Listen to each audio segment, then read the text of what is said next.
Last episode में हमने देखा था कि गोल्डन ड्रैगन किंग, जियान और जियोली तीनों मिलके उस पैसेज से बाहर आ जाते हैं। बाहर आने के बाद वो लोग तोसी एंशिएंट गॉड की हवेली पे जाते हैं, जहाँ पे तोसी एंशिएंट गॉड वहाँ पे मेडिटेट कर रहे होते हैं।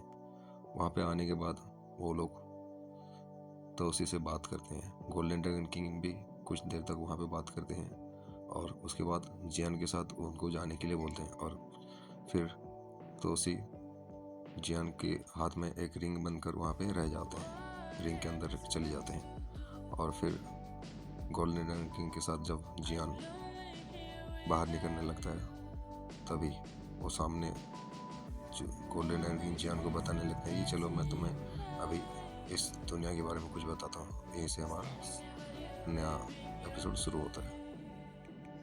गोल्डन ड्रैगन किंग जियान से बोलते हैं कि तुम्हें तो काफ़ी टाइम हो गया है द्वीकी कंटिनेंट से आते आते यहाँ पे नई दुनिया में पहुँचते हुए। चलो मैं तुम्हें अभी इस दुनिया के बारे में कुछ, इस नई दुनिया के बारे में कुछ बताता हूँ, रूल्स वगैरह जो भी है कि कैसे तुम्हें यहाँ पे जो सिस्टम वगैरह है कैसे चलता है।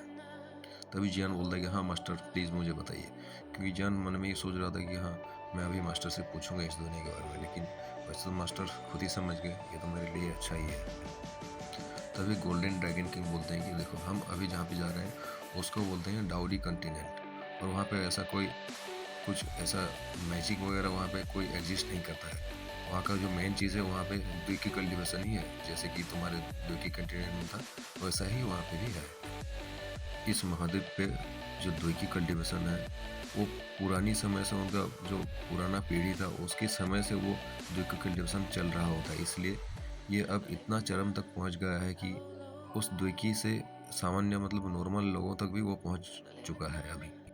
और इसी के चलते यहाँ पे दुश्मनी और खतरा भी वैसे बढ़ गया है।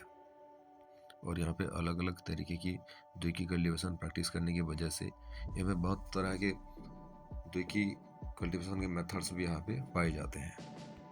कुछ द्वीकी कल्टिवेशन मेथड वीक होते हैं और कुछ मेथड्स जो है वो बहुत स्ट्रॉन्ग भी रहते हैं।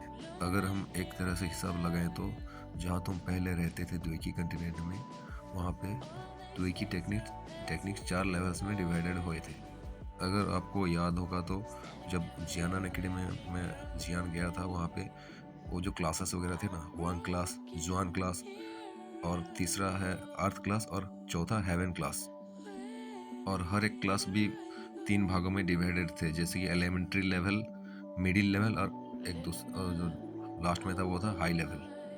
लेकिन अभी इस डाउडी कंटिनेंट में वो सब एडवांस हो चुके हैं, मतलब वो जो लेवल्स वगैरह था यहाँ पे अभी वो एडवांस हो चुका है।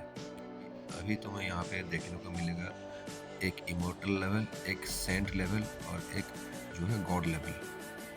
अगर हिंदी में बोलूँ तो पहला है अमर लेवल का टेक्निक्स, दूसरा है संत लेवल का टेक्निक्स और तीसरा जो है गॉड लेवल का टेक्निक्स। और फिर ये जो तीनों लेवल है ये भी 3-3 लेवल्स में डिवाइडेड है, जैसे कि जो इमोर्टल लेवल्स के टेक्निक्स जो है वो 3 भाग में डिवाइडेड है। पहला है बिगिनर लेवल, दूसरा है मिडिल लेवल और तीसरा है हाई लेवल। और हम ये भी कह सकते कि जो भी कोई जो द्वीकी टेक्निक जो प्रैक्टिस करता है उसका जो लेवल जितना अच्छा होगा वो उतना इन फ्यूचर आगे जा सकता है। मतलब जो कोई भी है जितना अच्छा द्वीकी कल्टिवेशन मेथड को प्रैक्टिस करता होगा वो इन फ्यूचर आगे बहुत दूर तक ट्रैवल कर सकता है, मतलब उसका सक्सेस रेट ज़्यादा है बाकी लोगों से। एक एग्जाम्पल के लिए बता दूँ कि जब द्वीकी कंटिनेंट में हुआंग क्लास के जो हाई लेवल के जो कल्टिवेटर जो थे वो जुआन क्लास के मिडिल लेवल के कल्टिवेटर से तो वही ही रहेंगे ना, उसी तरह यहाँ पे भी है। अगर किसी के पास अगर इमोर्टल लेवल्स का जो हाई ग्रेड का अगर कल्टिवेशन मेथड है उसके पास, लेकिन अगर दूसरे आदमी के पास अगर संत लेवल का जो लो ग्रेड का भी अगर कल्टिवेशन मेथड है तो उससे वो कमजोर ही रहेगा। यहाँ पे हमारा डाउडी कंटिनेंट में 3 कंडीशन है जिससे हम एक कमजोर आदमी को और एक ताकतवर आदमी को पहचान सकते हैं। पहला, खुद ताकतवर होना चाहिए कि अगर तुम 1 स्टार 1000 पे हो और जितना भी रेयर टेक्निक का तुम फॉलो कर लो और जितना भी स्काई रॉकेट की तरह मतलब ऊपर जाके कल्टिवेशन करो, लेकिन तुम जितना भी कोशिश करो तुम एक दावसेंग की लो लेवल का जो प्रैक्टिस है, लो लेवल का जो कल्टीवेशन मेथड का प्रैक्टिस है, उसे तुम थोड़ी सी भी चोट नहीं पहुंचा सकते। इसलिए तुम्हारा खुद का जो स्ट्रेंथ है वो एक अलग ही लेवल तक पहुंच जाना चाहिए, जैसे कि तुम अभी हो। और दूसरा चीज़, अगर तुम एक हाई लेवल की कल्टीवेशन मेथड को या फिर एक हाई लेवल की टेक्निक्स को फॉलो करते हो, तो तुम्हारे अगर कोई ओपोनेंट सेम लेवल का भी बंदा आ जाए तुम्हें फाइट करने के लिए, तो तभी उसका अगर कल्टीवेशन मेथड तुमसे वीक होगा तो वहाँ पे तुम ही फायदे में रहोगे। और तीसरा और सबसे इम्पोर्टेंट चीज़ है फाइटिंग स्किल, मतलब युद्ध कौशल। तुम्हारे पास कुछ ऐसा स्पेशल फाइटिंग स्किल्स रहना चाहिए कि तुम अपने ओपोनेंट के सामने ट्रम्प कार्ड की तरह उसको यूज कर सको। तुम्हें तो पता ही होगा कि द्विकी कंटिनेंट में तुमने वैसे ही कुछ स्किल्स को पोजेस करके रखा था। फॉर एग्जाम्पल कि तुम्हारा जो एंग्री बुद्धा लोटस है, और जो गॉड सील्स टेक्निक्स जो तुम्हें जूनियर ने दिया था, ये सब वगैरह सोच सकते हो। अभी वो 4 लेवल्स में डिवाइडेड में, one class, John class, earth class and heaven class. यहाँ पे भी जो 3 लेवल्स है, इमोर्टल लेवल्स, संत लेवल और जो गॉड लेवल है, उन तीनों लेवल्स को और एक नाम से भी बुलाया जाता है। पहला को इमोर्टल लेवल, दूसरा को होली लेवल बोला जाता है, तीसरा को स्पिरिट लेवल बोला जाता है। उसके बाद हर एक लेवल का भी 4 लेवल्स आते हैं। जैसे कि इमोर्टल लेवल्स का पहले लो लेवल आएगा, उसके बाद इंटरमीडिएट लेवल आएगा, उसके बाद हाई लेवल आएगा और उसके बाद पीक लेवल आएगा। वैसे देखा जाए तो तुम्हें डाउडी कंटिनेंट में बहुत सारी तरीके की जो है फाइटिंग स्किल्स वगैरह, टेक्निक्स वगैरह देखने को मिलेगा, लेकिन जो सबसे पावरफुल और जो पॉपुलर फाइटिंग स्किल्स वगैरह जो है वो तुम्हें कुछ ही जगह पे देखने को मिलेगा। अगर तुम्हें उसको सीखना है तो तुम्हें किसी सेक्ट में या फिर कोई एकेडमी में ज्वाइन होना पड़ेगा। हाँ, कुछ टेक्निक्स वगैरह, कुछ जो फाइटिंग स्किल्स वगैरह रहते हैं, ऐसा कि अगर मान लो कोई किसी बंदे का जो पूर्वज है उसको पहले काफ़ी टाइम से उसको प्रैक्टिस करता आ रहा है और बाद में वो प्रैक्टिस करते करते अभी तक प्रैक्टिस करते हैं, तो ये एक हाई पीक लेवल तक पहुंच चुका है, तो ये भी स्ट्रॉन्गर ही रहता है। लेकिन वो उन लोगों के लिए ही रहता है, तुम्हारे लिए नहीं। वो एक ही बंदे के लिए या फिर कोई फैमिली के लिए रहेगा शायद। अगर मैं तुम्हें सीरियसली कहूँ तो तुम्हें जितना अच्छा, जितना एडवांस देखिए टेक्निक्स वगैरह जो है मिलेगा, तुम आगे चलकर उतना ही एडवांस लेवल का प्रैक्टिस करके तुम आगे बहुत जल्दी बढ़ सकते हो। बाकी लोग जो नॉर्मल तरह की कल्टीवेशन मेथड को प्रैक्टिस करते हैं, उनसे कई जल्दी तुम आगे निकल सकते हो। लेकिन एक साधारण आदमी को एक एडवांस द्विकी की टेक्निक मिलना भी बहुत मुश्किल की बात है। हालांकि कुछ फैमिलीज ऐसा भी यहाँ पे हैं जो अपनी पुराने जो विरासतों को पास में रखते हैं, कुछ एडवांस की तरह टेक्निक को ही यूज करते हैं, लेकिन वो भी एडवांस टेक्निक से कंपेयर नहीं किया जा सकता। अगर ये फैमिली के जो पूर्वज हैं अगर इमोर्टल लेवल तक पहुंच गए होंगे तो उनके पास ही ऐसे कुछ टेक्निक्स वगैरह रहते हैं। अगर हम बात करें संत लेवल की, जो वॉरियर्स हैं, जो आपको होली लेवल के वॉरियर बोल के कहा जाता है, वो कुछ 100 साल के अंदर एक भी देखने को नहीं मिला है। तो जाहिर सी बात है कि यहाँ पे सिर्फ इमोर्टल लेवल की वॉरियर ही हाईएस्ट रैंक तक पहुँच पाए हैं। इमोर्टल लेवल से उसके आगे शायद ही कोई जा पाया होगा, उसके बारे में कुछ डिटेल्स नहीं है हमारे पास। अगर मैं तुम्हें बोलूँ कि कोई अगर नॉर्मल सा, अगर साधारण सा जो आदमी है, अगर कोई एडवांस टेक्निक्स को अगर पाना चाहे तो उसको पाने के लिए बहुत मुश्किल का सामना करना पड़ सकता है। लेकिन इतना ही मुश्किल नहीं है, क्योंकि डाउडी कंटिनेंट बहुत ही वास्ट है और इसका जो नॉर्दर्न पार्ट है, साउदर्न पार्ट है, वेस्टर्न पार्ट है, और इतना भी बड़ा बड़ा फैमिलीज वगैरह है जहाँ पे ये सब कुछ ग्रुप्स है, कुछ सेक्ट्स वगैरह जहाँ पे ये सब एडवांस टेक्निक्स अभी भी एग्जिस्ट करते हैं। अगर कोई इसको प्रैक्टिस करना चाहेगा तो वो उन सेक्ट्स से ज्वाइन करके या फिर उन फैमिलीज को ज्वाइन करके, उनका जो सेना है, उन सेना वाहिनी को ज्वाइन करके उनके वहाँ पे वो सब पा सकता है।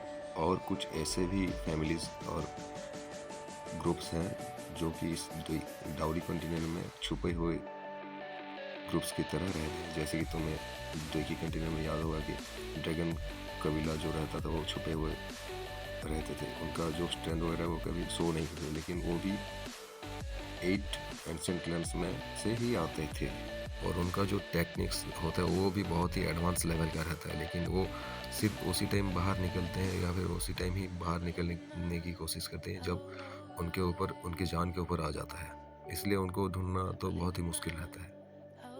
अगर तुम्हें सीरियसली बोलूँ तो इस दाऊदी कंटिनेंट में अपने ऊपर रिलाई करके, खुद के ऊपर भरोसा करके कोई भी आदमी शायद 1000 से भी ज़्यादा, 1000 साल से भी ज़्यादा हो गया होगा, कोई भी इतना ज़्यादा स्ट्रांग नहीं बन पाए हैं बिना किसी सेक्ट या फिर कोई ग्रुप को ज्वाइन किए। तुम्हें इतना सब समझाने का मतलब ये है कि सुबह सुबह बहुत से लोग ऐसे रहते हैं कि जोश में आके चले जाते हैं और कुछ दिनों वहाँ पे घूमने के बाद खुद से कुछ एक्सपीरियंस करते हैं, लेकिन बहुत ऊपर जाते हैं और फिर धड़ाम से नीचे गिर जाते हैं और उनका जो सेल्फ कॉन्फिडेंस रहता है वो भी गिर जाता है। इसी तरह इसका स्टोरी का जो मतलब भी यही है कि अकेले जाने में कोई बुराई नहीं है, लेकिन तुम आगे तो जाओगे लेकिन कब गिर जाओगे तुम्हें भी पता नहीं चलेगा। अगर तुम्हें सामान्य तरीके से बोलूँ तो इस दाऊदी कंटिनेंट में मिराकल्स भर भर के पड़ा हुआ है।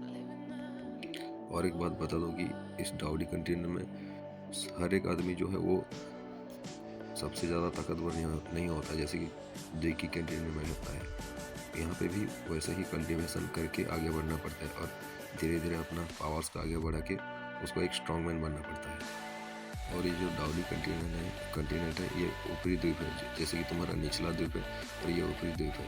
यहाँ पे जो कल्टीवेशन मेथड या फिर जो कल्टीवेशन का जो एनर्जी है या स्पिरिचुअल एनर्जी वगैरह जो रहता है वो भी वहाँ से काफ़ी ज़्यादा रहता है, जहाँ से कोई भी बंदा यहाँ पे आसानी से और तेज़ी से ग्रो कर सकता है। यहाँ पे जब एक बच्चा भी पैदा होता है तो उसका भी लेवल कम से कम दाऊजून तक ही रहता है और शायद उससे ज़्यादा भी। कुछ फैमिलीज़ के अंदर तो दाऊसिंग की बंदा भी पैदा हो जाता है और कुछ फैमिलीज़ तो ऐसे भी रहते हैं कि शायद दाऊदी में भी पैदा हो सकते हैं।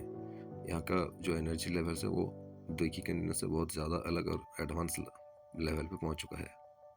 तुम्हें यहाँ पे लेन देन करने के लिए तुम्हें यहाँ का जो करेंसी यूज करना होगा, गोल्ड का करेंसी, सिल्वर का और कॉपर का करेंसी। 100 कॉपर कॉइन्स मिला के एक सिल्वर कॉइन बनता है और 100 सिल्वर कॉइन मिल के एक गोल्ड कॉइन बनता है। और यहाँ पे जो दाऊदी कंटिनेंट का जो हायरार्की है ये भी लो लेवल से लेकर हाई लेवल तक जाता है। जैसे कि पहले दाऊदी आता है, दूसरा डोजियन आता है, उसके बाद डोसेन आता है, उसके बाद शायद इमोर्टल लेवल से बंदे आते हैं। हर एक रैंक में 9 स्टार का गैप रहता है, 1 स्टार से लेकर 9 स्टार तक। और यही नहीं, अभी और सुनो, हर एक स्टार जो रहते हैं अभी वो भी 4 स्टेजेस में डिवाइडेड रहते हैं। जैसे कि पहला अर्ली स्टेज, दूसरा मिडिल स्टेज, तीसरा लेट स्टेज और चौथा कंजम्पशन स्टेज। मतलब अभी अगर जियान अगर दाऊदी के सेकंड लेवल पे है, सेकंड स्टार पे है, तो उसका जो पहला अर्ली स्टेज रहेगा, उसके बाद मिडिल स्टेज रहेगा और तीसरा उसका लेट स्टेज रहेगा। उसके बाद ही 2 स्टार की कंजम्पशन पे पहुंच पाएगा और उसके बाद वो जाके पहुंचेगा 3 स्टार पे। हालांकि रीमर के हिसाब से इमोर्टल लेवल्स, गॉड लेवल और जो पुनर्जन्म लेवल यानी रीइंकार्नेशन लेवल्स, ये तीनों लेवल के बंदे जो है यहाँ पे ग्रेट 1000 वॉल्स में रूल करते हैं। यहाँ पे दाऊदी की जो 10th रैंक रहता है उसको एक एम्परर बोल के कहा जा सकता है और जो एम्परर का जो 9th रैंक रहता है उसको एक इमोर्टल यानी कि एक अमर कहा जा सकता है। अभी तुम अल्केमिस्ट लेवल में कुछ सुनो। यहाँ पर अल्केमिस्ट 3 भागों में डिवाइडेड रहते हैं। पहला जो है फर्स्ट लेवल एम्परर, दूसरा सेकेंड एम्परर लेवल और तीसरा थर्ड एम्परर लेवल। हर एक एम्परर लेवल का अल्केमिस्ट जो एक फील्ड बनाता है उसका भी जो फील्ड का ग्रेड रहता है वो लो लेवल रहता है, मिडिल लेवल और एक हाई लेवल का रहता है। एम्परर ग्रेड के अल्केमिस्ट के बाद आते हैं इमोर्टल ग्रेड के अल्केमिस्ट, जैसे कि immortal rank 4 alchemist, immortal rank 5 alchemist, immortal rank 6 alchemist. उसके बाद 7 से लेकर 9 तक जो रैंक रहता है उसमें संत रैंक का लेवल आता है, जैसे कि 7 संत रैंक, उसके बाद 8वां संत रैंक, उसके बाद 9वां संत रैंक। संत रैंक को होली रैंक भी कहा जा सकता है। और जो 10वां रैंक का जो लेवल है उसको हम गॉड लेवल का पिल्स या फिर डिवाइन पिल्स भी बोल के कह सकते हैं। और 10th लेवल के अल्केमिस्ट जो है, गॉड लेवल का अल्केमिस्ट, शायद अभी तक कोई इसको मतलब उस टाइप के पिल्स को कभी किसी ने देखा तक नहीं है आज तक। अगर मैं तुम्हें सोल पावर के बारे में अगर बताऊं तो ये भी 3 टाइप में डिवाइडेड रहता है, जैसे कि ordinary level, heaven level and earth level का सोल पावर। अभी इसके बारे में हमें ज़्यादा पता नहीं है, बाद में शायद आगे चल के हमें कुछ पता चलेगा इसका। इस दुनिया की कल्टिवेशन के बारे में बोलूँ तो यहाँ पे तुम्हें इमोर्टल लेवल का कल्टिवेटर, गॉड लेवल कल्टिवेटर और होली रैंक का कल्टिवेटर देखने को मिलेगा। उसमें भी आप लोगों को हर एक रैंक में आपको low level, intermediate level, high level और कंप्लीट लेवल देखने को मिलेगा। जैसे कि आपको बताया था कि कंजर्वेशन लेवल ना वही है, बस फाइटिंग स्किल भी वही सेम 4 लेवल्स में डिवाइडेड है। अभी यहाँ पे ऐसा र्यूमर है कि अगर कोई बंदा इमोर्टल लेवल्स में भी आगे चल के गॉड लेवल तक पहुँच जाता है, उसके बाद उसका फिर से पुनर्जन्म में भी वो कदम रख के फिर से वो ह्यूमन बीइंग की तरह यहाँ पे जन्म होके फिर से कल्टिवेशन का उसका जो जर्नी है स्टार्ट कर सकता है, क्योंकि वो उस लेवल तक पहुँच चुका है। अभी उसका तो कुछ प्रूफ नहीं है, बाद में अगर कोई प्रूफ मिलता है तो हम देखेंगे। अभी जियान सब गोल्डन ड्रैगन किंग जो भी बोल रहे होते हैं वो सबको केयरफुली आराम से सुन रहा है, और उसके दिमाग में काफ़ी सारा ज्ञान भी भर चुका है इस नई दुनिया के बारे में। अभी जो हमारा बंदा जो था जियान, जो इतनी देर से कान को ऊपर करके जो सुन रहा था और इसके बारे में सब कुछ समझ रहा होता है, अभी बोलता है कि शायद ये एक नया बिगनिंग है, और एक हल्की सी मुस्कुराहट देके आगे देखने लगता है। अभी यहाँ पे एपिसोड ख़त्म होता है। अब नेक्स्ट एपिसोड हम देखने वाले हैं कि जियान दाउडी कंटिनेंट के अंदर जाते हुए रास्ते में कुछ मतलब एक मिस्ट्रियस सा जो एक वुमेन रहता है, एक लड़की रहता है, उससे मिलता है, और वहाँ पे भी उसके साथ कुछ बंदों से पंगा होता है। और जहाँ तक मुझे लगता है कि वहाँ पे उस लड़की को वो लोग वहाँ पे बेइज्जती कर रहे होते हैं, और उस वहाँ पे बीच में जियान आके उसको बचा लेता है, और उसके बाद आगे वहाँ पे वो क्या करते हैं वो लोग, उसके बारे में अभी हम देखेंगे। चलो, मुझे भी वेट है उसको देखने के लिए। तो हम मिलते हैं कल के नए एपिसोड के साथ।